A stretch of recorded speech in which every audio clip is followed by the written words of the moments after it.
A todos, yo soy el doctor Raúl Melano, soy médico neurólogo de guardia del INCUCAI hace muchos años que hago este trabajo de diagnóstico de muerte, no voy a decir cuántos. Bueno, y además soy jefe de servicio del Hospital Eva Perón de San Martín. Vamos a hablar del tema del diagnóstico de muerte bajo criterios neurológicos, que empezamos hablando por la denominación, preferimos decirle así, no hablar de como se lo refería antes como muerte encefálica, muerte cerebral, en el sentido de ya aclarar que, bueno, hay una sola muerte, no hay diferentes muertes, es simplemente distinta la manera en que hacemos el diagnóstico de la muerte del sujeto, ¿no? Esto es para avanzar, sí. Hasta el siglo XVIII la muerte en realidad se equiparaba en general a la pérdida de la respiración. A partir de la invención y la popularización del estetoscopio en el siglo XIX pasó a ponerse énfasis en el latido cardíaco como signo de vida, y en la segunda mitad del siglo XX, con el desarrollo de las unidades de resucitación y cuidados intensivos, el sostén artificial de la función cardíaca respiratoria y distorsionó este proceso natural de la muerte, o sea, aquel momento en el cual todas las funciones vitales cesan en forma permanente. Cuando se produce una lesión cerebral catastrófica, la implementación de la asistencia respiratoria mecánica y el uso de las drogas estimulantes inotrópicas interrumpen este proceso que ya fue iniciado por la destrucción cerebral masiva previa. Entonces, la muerte encefálica podemos decir que es un estado artificial resultante de la capacidad tecnológica médica para prolongar y distorsionar el proceso de la muerte, ¿no? Desde los años 1950, que estas unidades empezaron a desarrollarse, el tema de los sujetos que quedaban en coma profundo sin una capacidad de recuperación empezó a discutirse por cuestiones éticas. Estas unidades, estos pacientes se acumulaban y bloqueaban camas de terapias intensivas que inicialmente eran obviamente de altísimo costo. Se empezó a hablar de qué pasaba con estos sujetos. En el año 59 hubo las primeras comunicaciones o las primeras publicaciones del grupo alemán de Wertheim, y esta famosa trabajo publicado en Francia por Pierre Molaret y Maurice Goulon, donde ellos gráficamente definían la situación como el coma de pasé, el estado más allá del coma, una vez pasado el coma. Esta situación, ellos decían gráficamente en este artículo que un coma semejante es a la vez una revelación y el precio a pagar por la maestría adquirida en materia de reanimación neurorrespiratoria, ¿no? Este trabajo fue clásico. A partir de esos años se siguió discutiendo cuestiones éticas, cuestiones diagnósticas, cuestiones médicas en relación a qué pasaba con estos sujetos en coma irreversible, pero esto sufrió un importante impulso después del primer trasplante cardíaco en el año 67, que subió a la tapa de los diarios, subió a la televisión, y se empezó a hablar mucho de la cuestión y se aceleró mucho la necesidad de establecer guías, normatizaciones en relación a cómo definir la situación de muerte bajo criterios neurológicos, ¿no? En el año 68, después de ese primer trasplante, aparecieron los primeros criterios de Harvard, de coma irreversible. Ellos todavía, a pesar de que ya se hablaba de muerte cerebral, del año 63 ya se habían empezado a hacer trasplantes de riñón con donantes en esta situación. Ellos todavía no usaban ese término de muerte encefálica y hablaban de coma irreversible, y establecieron el primer grupo de criterios. Varios años se siguió en la discusión. En el año 76 apareció el Código del Reino Unido, con el código que aún está vigente, y en el año 81 en Estados Unidos se publicó el reporte de la Comisión Presidencial como hito histórico también, estableciendo normas para los procedimientos en el diagnóstico de muerte. El último elemento importante fue la publicación de los parámetros prácticos de la Academia Americana de Neurología en el año 95, que define y establece los criterios que con alguna diferencia menor siguen usando actualmente en la mayoría de los países del mundo, con la característica que esto se basa en el concepto de muerte encefálica global, en contraposición a lo que usan los países de la Commonwealth británica, que en donde ellos hablan de la muerte del tronco encefálico, con la diferencia fundamental de que no se utilizan métodos complementarios y acá se utilizan métodos complementarios confirmatorios. En Argentina, se incorporaron a las normas legales que regían la actividad trasplantológica.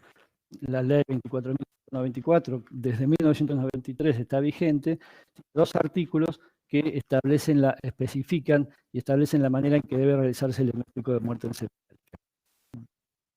El artículo 3 es la que debe realizarse. Clara que esto debe persistir ininterrumpidamente durante 6 horas después de la contratación conjunta y habla de 4 puntos. Uno, que es la ausencia de respuesta cerebral con la pérdida absoluta de la conciencia. La segunda es la ausencia de respiración espontánea. La tercera, la ausencia de reflejos cefálicos y contratación de pupilas fijas no reactivas. Y en el punto 4, habla de inactividad encefálica, que es corroborado por medios técnicos e instrumentales adecuados a diversas situaciones clínicas. Otorga este artículo al INCUCAI, asesor del Ministerio de Salud, para la normatización y la definición de esta nómina que debe ser actualizada y por extensión de toda la forma en que deben realizarse los procedimientos diagnósticos de muerte. El artículo 24 especifica que hay 2 médicos los que deben actuar para certificar la muerte en situación de muerte por criterios neurológicos y que uno de ellos debe ser especialista en neurología o neurocirugía, ¿no?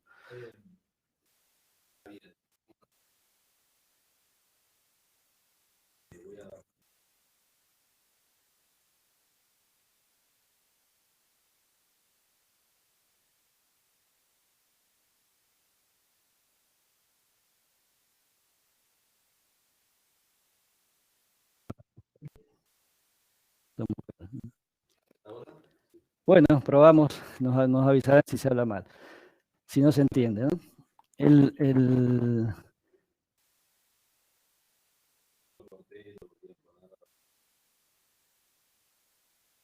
A ver ahora si se escucha, seguimos. Bueno, ahí se lío, volvés para atrás, por favor. Varias. Vamos ahí. Sí, entonces, el segundo artículo establecía que había 2 médicos que tenían que firmar la muerte bajo criterios neurológicos y está en neurología y neurocirugía. Y el artículo especifica que la hora de la muerte va a ser la primera vez que se constate lista de ítems que se requieren para el diagnóstico de muerte. Esa ley, ese articulado de la ley, tiene o genera cierto encorsetamiento a los procedimientos diagnósticos y en su momento para tomar frente a tiene ya muchos años en situaciones que se pueden presentar en el actual. Esta ley 4.024 y la el CUCAI hace serio, formó comisiones, estableció protocolos de muerte, fueron publicados en forma de manual en el boletín oficial. La primera versión fue en el año 98, fue actualizado en el 2010. Esto está disponible también en la web, de la página del CUCAI, en la página del CUCAIBA, y es un manual de procedimientos que especifica en detalle todos los procedimientos que deben realizarse para completar el diagnóstico de muerte bajo criterios neurológicos. La idea sería también, si se puede, subir el curso para que esté disponible para la consulta como del curso. La definición del concepto de muerte encefálica o muerte bajo criterios neurológicos es la pérdida irreversible de todas las funciones del encéfalo, incluyendo al centro encefálico. Recuerda entonces que el concepto de muerte encefálica global es corroborar y el concepto de muerte de tronco es el examen clínico asegurando la pérdida de función irreversible del tronco encefálico. Obviamente, diferenciación con el estado persistente, con situaciones de trastorno consciente,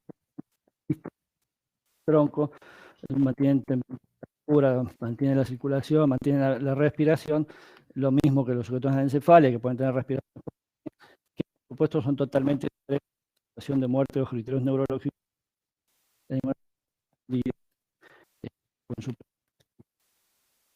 fisiopatía, la muerte encefálica, es el paro cerebral. O sea, la sangre no ingresa al cráneo, como se muestra por las angiografías que se realizan en esta situación, y el cerebro, el tejido cerebral se necrosa irreversiblemente en pocos minutos. La anatomía patológica de los sujetos situación de muerte encefálica muestra la licuefacción del tejido cerebral. El mecanismo es que la presión arterial media igual a la presión intracraniana igual a la presión arterial media en la caja craneana, como uno ve en este de un cono de presión por alguna lesión supratentorial, lleva a que la presión de perfusión cerebral sea cero, es simplemente un juego mecánico, la sangre no ingresa al cráneo, el tejido cerebral se necrosa en pocos minutos.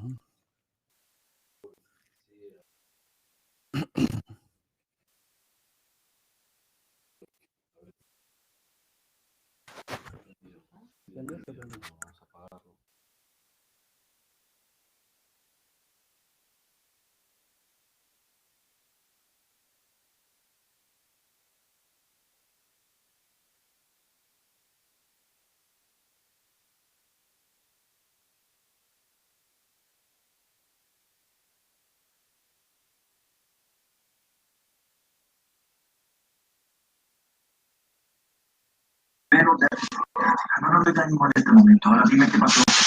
Ven, vete, por favor, siéntate.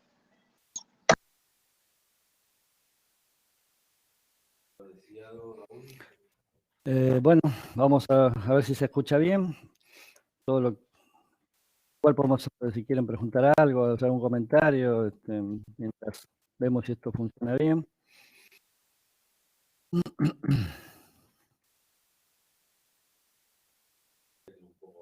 Un poco mejor. Bueno, sigamos.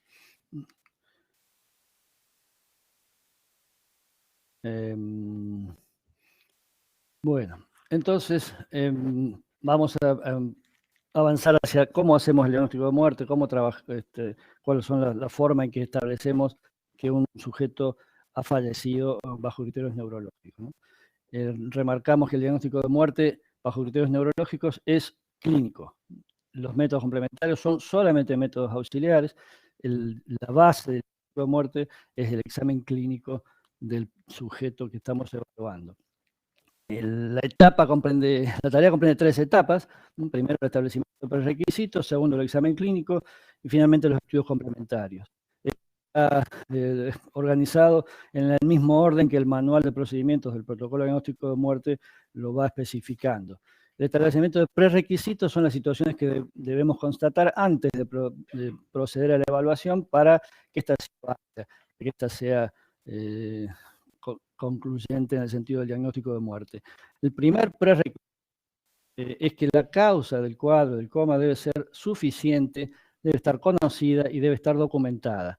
O sea, la situación de un paciente en coma profundo donde no se conoce la causa que lo lleva al coma es una situación especial, diferente, y no se puede usar la metodología actual. ¿Podés poner para atrás, por favor?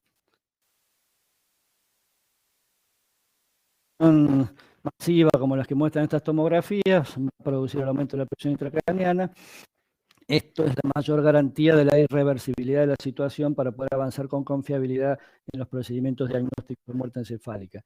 La situación en la que la causa del coma es conocida o no está suficientemente documentada o las alteraciones que encontramos no justifican la situación de muerte encefálica, requieren una metodología especial con tiempos de seguimiento e intervalos diferentes y la exigencia de hacer estudios de flujo sanguíneo cerebral para poder certificar la muerte. Esta en la versión última del protocolo se incorporó antes de la versión no había forma de poder avanzar en el diagnóstico de muerte si la causa no era conocida y estaba adecuadamente documentada. Los otros prerequisitos es reconocer que no existan efectos de drogas depresoras del sistema nervioso central ni de bloqueantes neuromusculares, que como sabemos pueden provocar una situación, estimula la situación fuerte. Esto, cuando vamos a los operativos en las terapias, lo primero que hacemos es revisar la historia clínica, revisar la hoja de enfermería, ver lo que el paciente tiene colgado.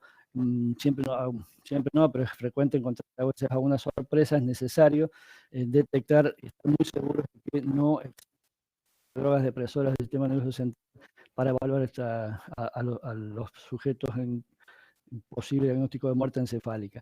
Como regla general, con el uso de las drogas depresoras terapéuticas, se espera para iniciar la evaluación neurológica 4 o 5 vidas medias de la droga, o si queremos hacer el diagnóstico antes de esos tiempos, debemos celebrar. Nos manejamos con protocolos que fueron consensuados con toxicología, con terapia intensiva, con farmacología, en donde hay algunas recomendaciones en las clínicas más comunes, por ejemplo, con el miedo, que es la situación más común actualmente. Exigimos 24 horas de suspensión de la droga cuando la dosis es entre 1 y 2 miligramos por kilogramo día, y hasta 30 horas si la dosis es mayor que eso. Y así con algunas otras situaciones. Hay algunas drogas como el fenobarbital que tienen vidas medias larguísimas que impedirían cualquier situación. Cuando no se puede esperar al tiempo de eliminación, los procedimientos es realizar estudios que no sean influenciados por las drogas, como son los potenciales evocados. Si estos son negativos, hacer estudio de flujo cerebral encefálica antes del tiempo de eliminación de las drogas. Los otros prerequisitos, especialmente en la situación de anoxia cerebral difusa, el protocolo exige esperar 12 horas en los adultos y 24 horas en los niños antes de comenzar de iniciar las evaluaciones, y también, bueno, la temperatura, el medio interno y la tensión arterial. Obviamente, si una tensión arterial muy baja, la presión de perfusión cerebral va a ser baja, no por la lesión cerebral, y estaríamos haciendo el examen de un paciente chocado más que un paciente en situación de muerte encefálica. O sea, debemos corregir la hemodinamia. El paciente debe tener por lo menos 90 veces históricas, 60 de TAM, debe tener, como decía la doctora, más de 32 grados de temperatura. La hipotermia profunda también puede simular o presentar un cuadro clínico similar al de muerte encefálica. El paciente no puede ser evaluado si está muy hipotérmica. Aquí a veces es una especie de contrasentido, porque se pone frío porque está muerto en realidad. Entonces tenemos, cuando el paciente no es adecuadamente cuidado previamente, tener el contrasentido de tener que calentarlo para poder afirmar que ha fallecido, ¿no? En el interno, obviamente, debe estar compensado. Y en los prerequisitos se excluyen los recién nacidos hasta los 7 días de vida. No hay evidencia suficiente para aplicar los protocolos conocidos en pacientes recién nacidos hasta los 7 días de vida. Es obviamente un límite arbitrario que se considera seguro. Debe hacer la edad corregida, la edad gestacional corregida, ¿no? Los chicos prematuros hay que esperar hasta los 7 días de vida de edad corregida. Han sido los prerequisitos que no podemos avanzar en el diagnóstico, o sea, que cumplen los requisitos para poder avanzar en el diagnóstico. Pasamos a la segunda etapa, que es el examen neurológico. Tiene reflejos de tronco encefálico y la demostración de la apnea definitiva a través de un procedimiento regular que es el test de apnea. Entonces, bueno, todos más o menos conocemos esto.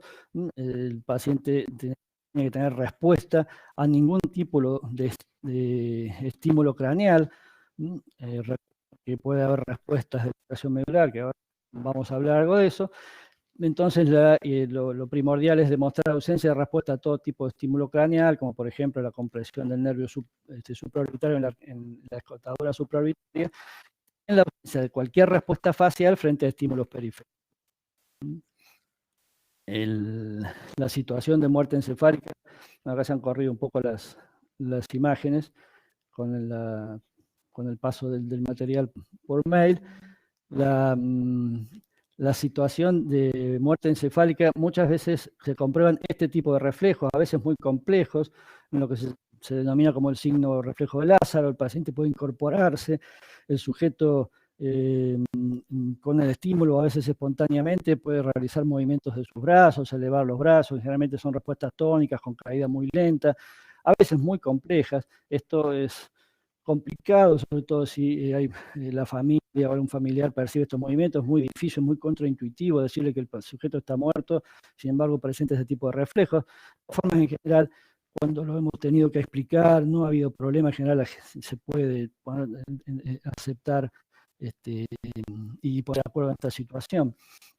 Los reflejos osteotendinosos, los reflejos como el plantar, los cutáneos abdominales, pueden estar presentes en la situación de muerte encefálica, son reflejos que están integrados a nivel medular, o sea, no encefálico, de manera que es habitual que uno encuentre alguno de estos reflejos cuando evalúa a los pacientes. Tiene ninguna complicación en el sentido del diagnóstico de muerte, y por otro lado nos sirve para asegurar que la contractilidad neuromuscular periférica es eficiente, digamos, o sea que es como una medida de seguridad, ¿no?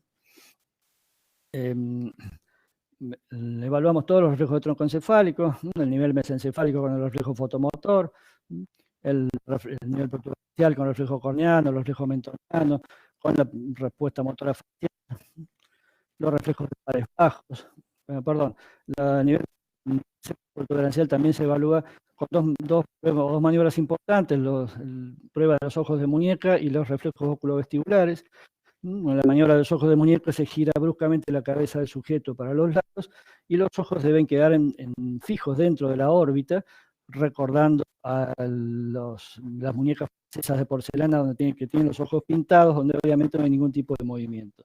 Cuando el sujeto tiene persistencia de la función oculovestibular, los ojos se mueven dentro de la órbita con el desplazamiento, tanto en forma horizontal como vertical, hacia arriba y hacia abajo.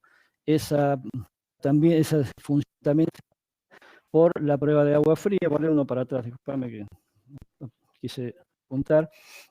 La prueba de agua fría, ¿podés volver para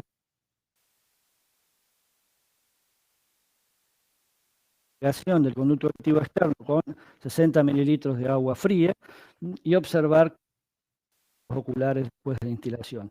En los sujetos en coma, los ojos se desvían tónicamente hacia el lado del oído irrigado, y en los sujetos con la destrucción, el daño completo del nivel protuberancial, tienen ausencia de todo tipo de respuesta frente al del conducto auditivo. Se puede evaluar también los movimientos verticales irrigando simultáneamente ambos oídos. Con agua fría van a ir hacia abajo los ojos, con agua caliente van hacia arriba. Los reflejos de bajos, el nivel vulvar, el reflejo tusígeno, el reflejo nauseoso, el reflejo deglutorio. Habitualmente lo hacemos introduciendo una cánula de aspiración en la tráquea para observar el reflejo nauseoso, inmovilizando el tubo endotraqueal, y la prueba de atropina, que también con la instilación de 2 miligramos de atropina en promedio en sujeto adulto, se produce cuando el parasimpático craneal está funcionando una marcada elevación de la frecuencia cardíaca. Se supone que más del 10% de la frecuencia basal de la prueba es positiva, pero habitualmente aumenta mucho más que eso en el caso de que el parasimpático craneal esté funcionando.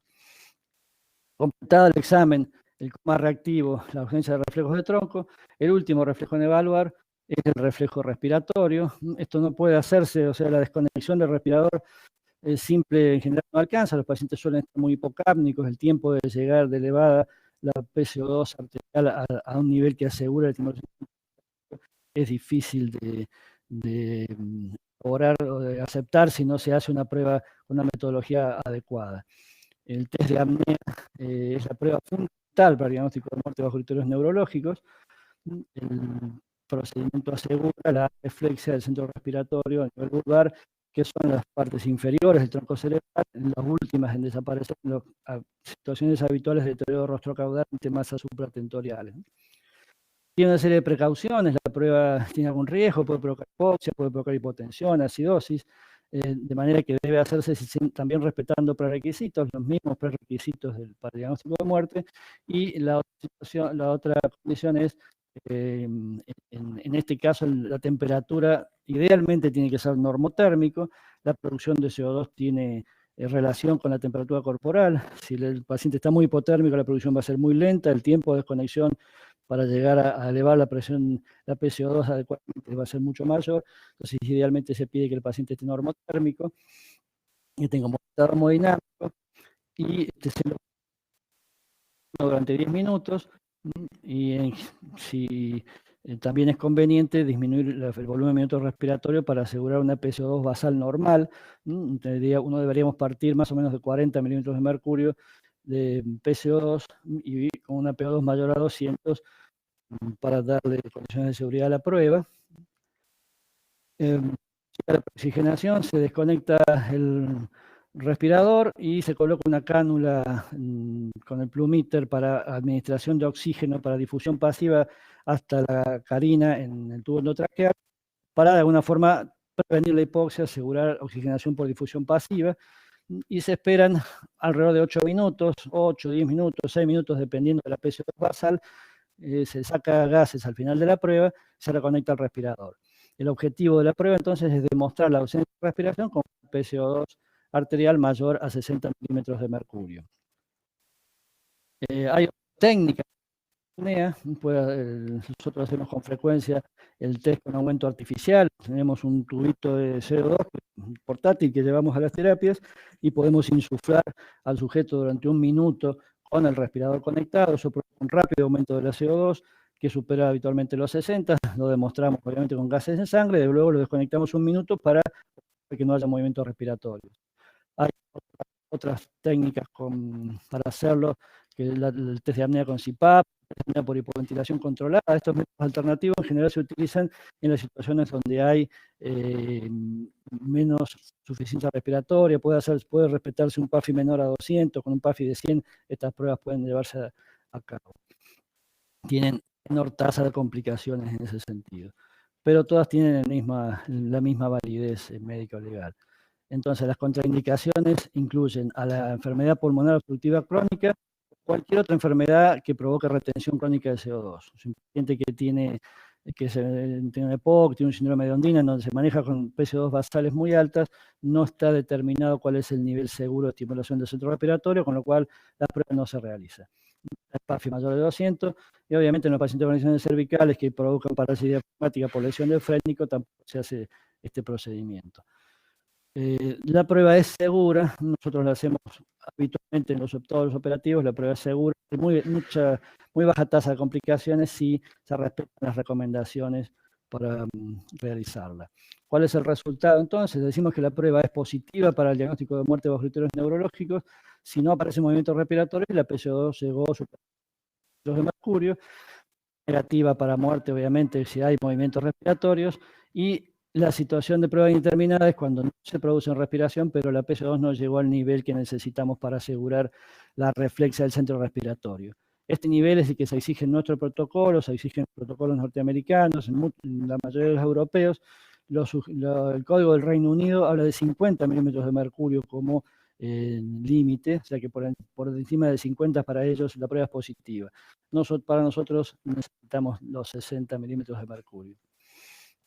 Cuando el test de apnea no puede ser realizado, el protocolo pide una metodología especial, donde se reemplaza por la realización de potenciales evocados, auditivos y somatosensitivos, o bien por estudios de flujo sanguíneo cerebral. O sea que el hecho de que no pueda hacerse el test de apnea en el procedimiento diagnóstico de muerte complejiza la situación y obliga a otros métodos complementarios.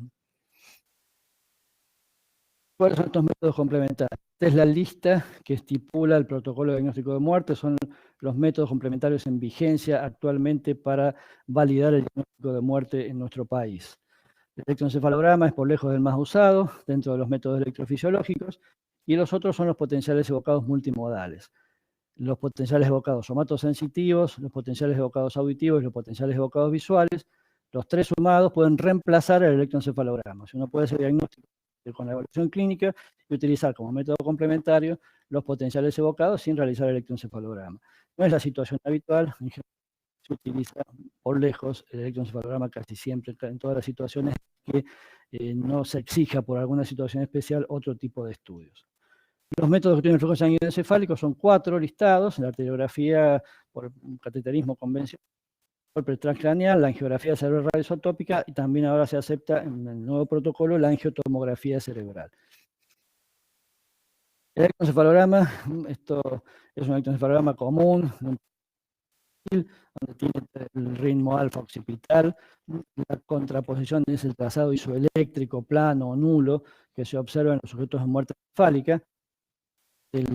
Los parámetros que se usan para hacer el electroencefalograma en estos sujetos es totalmente diferente a los de uso clínico habitual. La amplificación es mucho mayor, la constante de tiempo, los filtros que se usan son diferentes para asegurar que no haya enmascaramiento de ninguna actividad. Y la definición nos obliga a asegurar que no haya actividad electroencefalográfica mayor a los 2 microvoltios de amplitud, con condiciones de registro especial.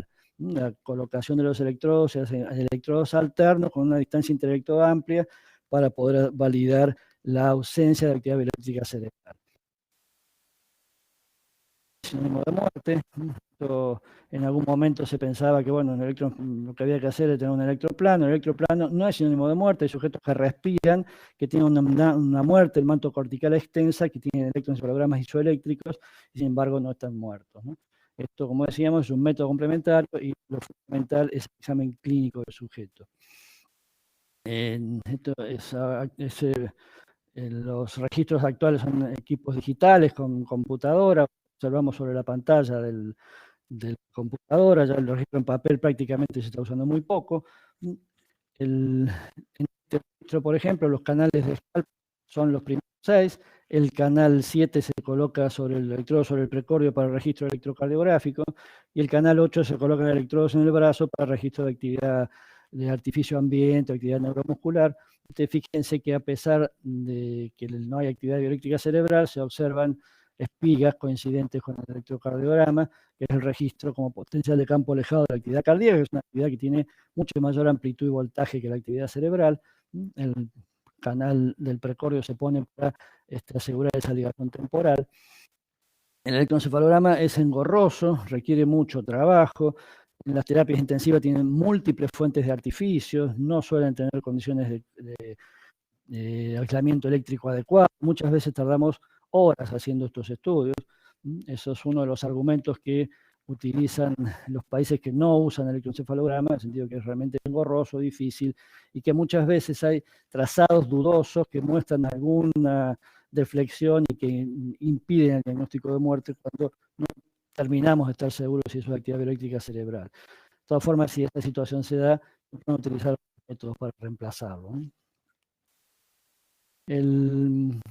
Los potenciales evocados son estudios similares que utilizan promediación electroencefalográfica con un estímulo aplicado al sujeto. En este caso, el estímulo auditivo se coloca un auricular con un clic que estimula la vía auditiva del sujeto, y lo que se busca es observar la aparición de este grupo de ondas que tiene diferentes generadoras dentro del tronco encefálico.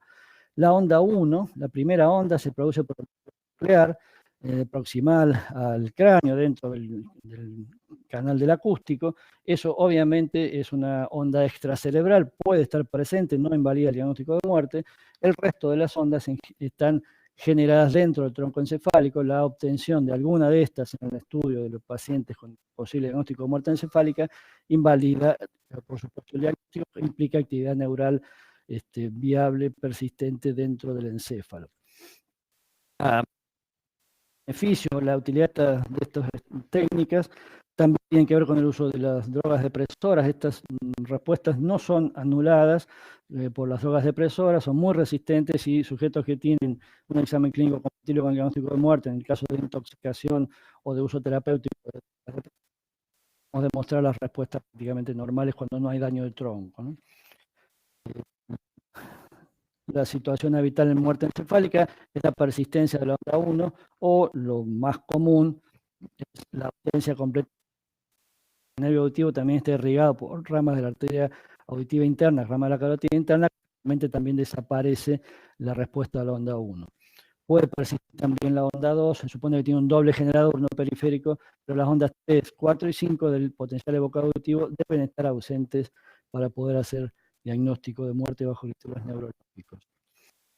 El potencial evocado somatosensitivo es un estudio que estudia la vía somestésica, se estimula el nervio mediano en la muñeca, se puede hacer también miembro inferior, pero lo habitual es usar el nervio mediano en la muñeca, y se registran respuestas periféricas a nivel del plexo braquial, respuestas medulares y las respuestas encefálicas, que son las respuestas corticales.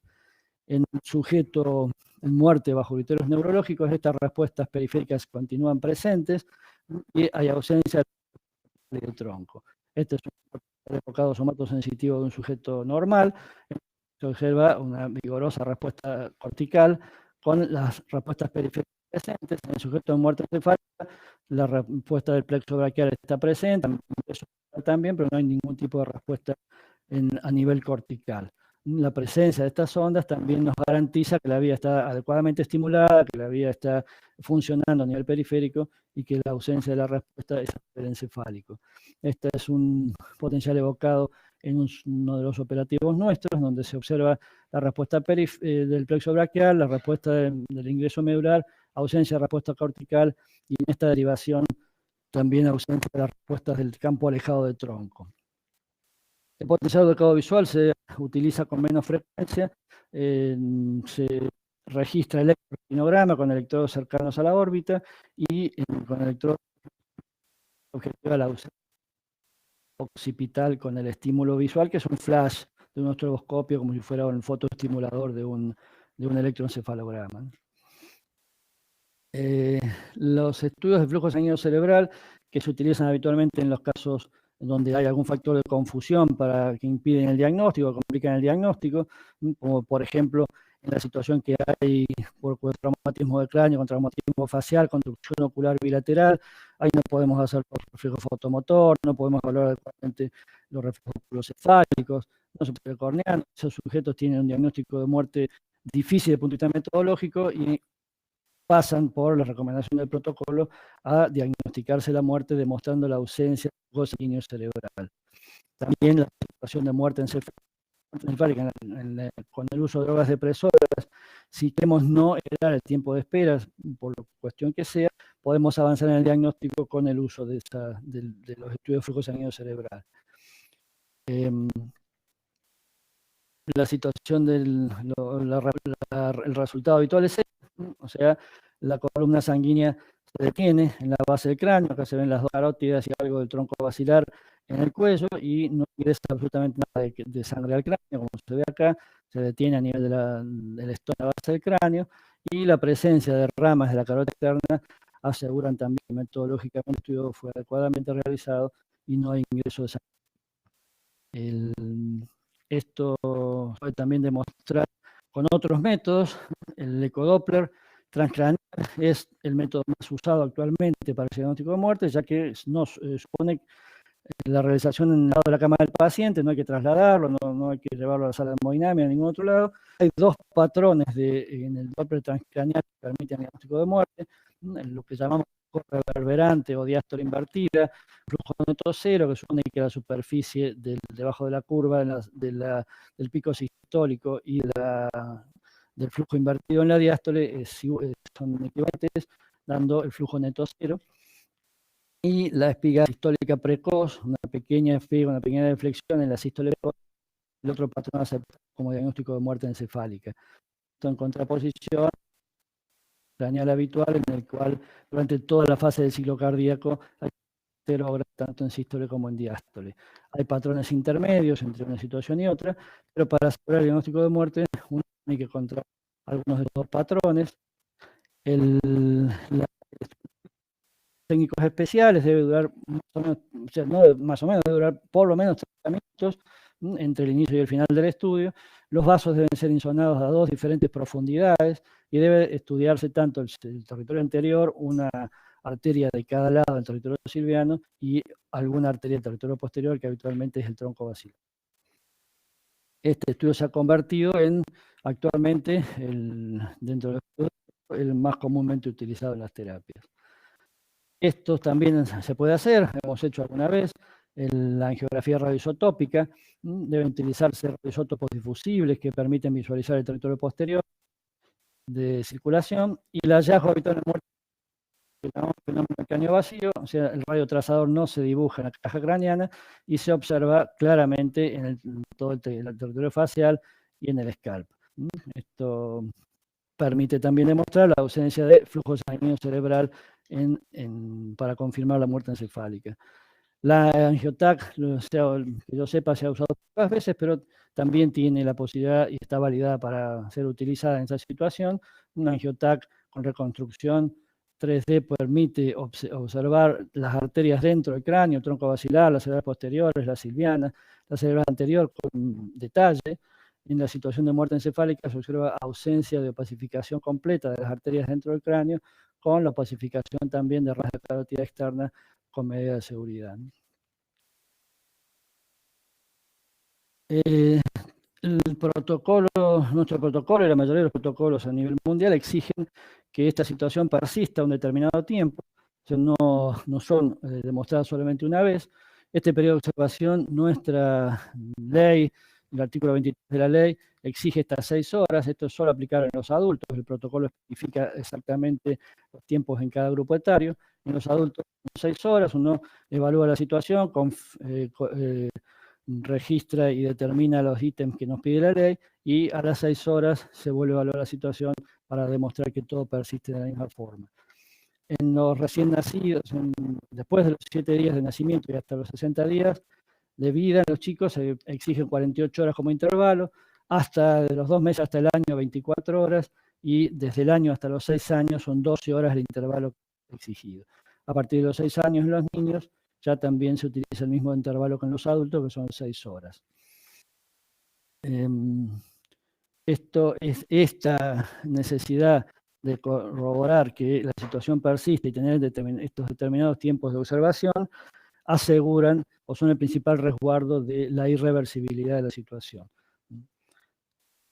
Nosotros sabemos desde un punto de vista médico que en general con una evaluación completa, adecuada, que con método complementario que certifica el diagnóstico de muerte, la posibilidad de errores diagnósticos, si la metodología fue adecuadamente aplicada, no existe. Desde el punto de vista legal tenemos que respetar los intervalos exigidos. La muerte siempre fue una situación difícil de aceptar, difícil de diagnosticar. La comunidad tiene miedo al diagnóstico inadecuado de la muerte. Ejemplo de esto son estos aparatos que se utilizaban en el siglo XIX, que se patentaban y que se vendían, en donde tenían una bola de goma aplicada sobre el tórax dentro del ataúd, para que en caso de que el muerto empezara a respirar, eso estaba conectado con banderitas y una campana, avisaba al cementerio. El vigilante del cementerio tenía que avisar si alguna de las banderas se movía, si había ruido, y se iba y se abría el cajón a ver si realmente el sujeto había despertado. En la situación actual, el diagnóstico de muerte de los criterios neurológicos es una tarea médica arreglada, con protocolos de procedimientos probados, confiables y seguros, que si son correctamente adecuados, anulan la posibilidad de errores diagnósticos, ¿no? Tal vez tengamos ahora más confiabilidad o podamos más fácil decir que un sujeto ha fallecido en una unidad de cuidados intensivos con la asistencia artificial de las funciones respiratoria y cardíaca que en una situación espontánea previamente a esta situación, ¿no? Bueno, no sé si quieren hacer una pregunta. Preguntando si la PC2 inicial para la prueba de apnea tiene que ser de 40 siempre. La pregunta que realizan es si la PC2 inicial para hacer el test de apnea debe ser siempre 40 milímetros de mercurio. No, la recomendación es que sea eso para poder asegurar un tiempo de desconexión menor para poder llegar a los 60 con más facilidad. Uno puede empezar con PCO2 más bajas o PCO2 un poco más altas. La prueba va a ser positiva cuando llegue a 60 o cuando tenga 20 milímetros de mercurio de diferencia de la PCO2 basal. Si empezaste en 45, tendrás que llegar a 65. Si empezaste en 38, puedes llegar a 58, dentro del rango normal de 35 a 45. Si empezás con 20 de PCO2, lo podés hacer, podés llegar a 60. pero te va realmente, el tiempo de desconexión va a ser marcadamente prolongado, no va a ser operativo. Lo aconsejable es reducir el volumen respiratorio previamente, es llevar a una PCO2 aceptablemente normal, 38, 42, y a partir de ahí realizar la prueba. Si la prueba es realizada 2 veces y es considerada indeterminada, no se llega al nivel de PCO2 adecuado, se considera no realizable y se generan ahí otros estudios complementarios como los potenciales evocados o los estudios de flujo, ¿no?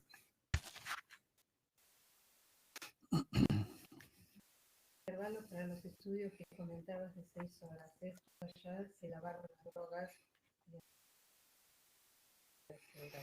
Sí, sí, ahí hubiera, lo que me preguntan acá es si los intervalos son, una vez lavado el tiempo de eliminación de las drogas, si hubiera esas drogas, sí, el intervalo de 6 horas es la primera lógica que determina cumplir 4 puntos que establece la ley en relación al diagnóstico y su persistencia durante 6 horas.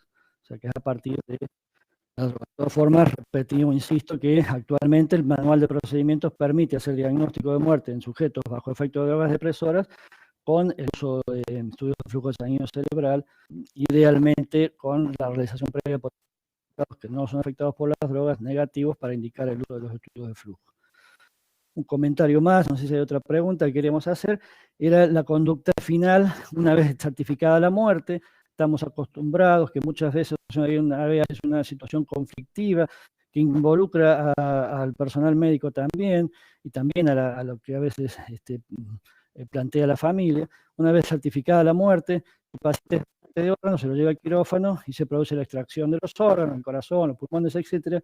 Muchas veces vemos que una vez certificada la muerte, si el sujeto no es elegible para donación de órganos, el cadáver queda asistido en las terapias, mantenido con el ventilador colectado, con los inotrópicos, etcétera, etcétera, cuando en realidad lo que la conducta que debe hacerse es, una vez certificada la muerte, retirar el respirador, retirar toda la asistencia del cadáver y entregar el cadáver a la familia. Ese doble estándar que a veces se genera entre si el sujeto es donante, bueno, se produce la donación y se entrega el cadáver, y si el sujeto no, a veces queda la terapia asistido, debe ser corregido, debemos modificar esa situación que no tendría ningún sentido actualmente, ¿no? Y aparte, el estado de función tiene la fecha y la hora de la primera evaluación. Sí, si el sujeto tarda 3 días en pararse, el certificado de función debe hacerse con la fecha y la hora de la certificación de la muerte bajo criterios neurológicos, ¿no? Dice que tienen 3 los pilares del diagnóstico de muerte encefálica, en realidad eran 4, ¿no? Sí, preguntan si son 3 los pilares. Ausencia de reflejos y apnea. Sí, en una pregunta dicen que son 3 los pilares del diagnóstico de muerte encefálica, son 3 los que se refiere al examen clínico, y el cuarto punto es la demostración de inactividad encefálica a través de un método instrumental. En nuestro país la ley exige ese cuarto punto.